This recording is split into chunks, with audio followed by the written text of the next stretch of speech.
জানবো পলিটির কিছু important part ওয়ানে আছে ইউনিয়ন অ্যান্ড টেরিটরি। পার্ট টুতে আছে সিটিজেনশিপ। পার্ট থ্রিতে আছে ফান্ডামেন্টাল রাইট। পার্ট ফোরে আছে ডিপিএসপি মানে directive principle of state policy. Part four এতে আছে ফান্ডামেন্টাল ডিউটিস। তারপর আছে পার্ট ফাইভে আছে ইউনিয়ন। পার্ট ফাইভে আছে। এরপর নেক্সট আছে পার্ট সিক্সে আছে দ্য স্টেটস সম্বন্ধে আছে পার্ট সিক্সে। তারপর আছে পার্ট সেভেনে আছে states in the B part of the first schedule, যেখানে রিপ্লেস হচ্ছে 7 অ্যামেন্ডমেন্ট। তারপর আছে পার্ট এইটের আছে ইউনিয়ন অ্যান্ড টেরিটরি। তারপর আছে নাইনে আছে দ্য পঞ্চায়েত। তারপর আছে পার্ট 9A-তে আছে দ্য মিউনিসিপ্যালিটি। তারপর আছে 9B-তে আছে দ্য কোঅপারেটিভ সোসাইটি। তারপর আছে পার্ট 10-এ আছে schedule area and schedule tribes, the schedule and tribal area.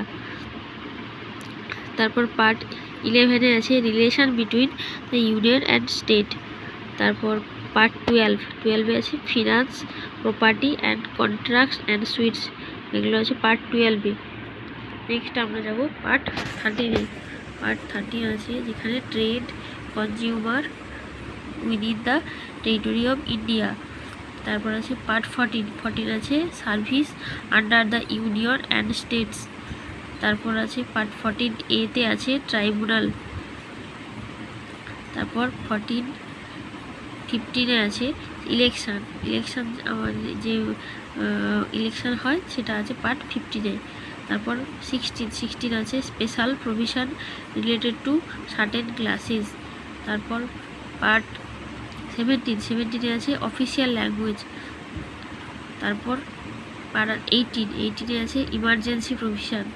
তারপর পার্ট 19-এ আছে মিসলেনিয়াস। তারপর আছে পার্ট 20-তে আছে অ্যামেন্ডমেন্ট অফ দ্য কনস্টিটিউশনের যে অ্যামেন্ডমেন্টগুলো আছে পার্ট 20-তে। আর পার্ট 21 আছে temporary transition and special provision. তারপর আছে 22-তে আছে short title, date of commencement আর অথরিটেটিভ টেক্সট ইন হিন্দি। সেটা মোট আমাদের 22টা পার্ট আছে।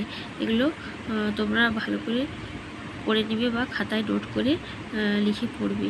এগুলো খুব ইম্পর্ট্যান্ট, প্রত্যেকটা কম্পিটিটিভ পরীক্ষাতে এগুলো খুবই প্রশ্ন আসে। ধন্যবাদ।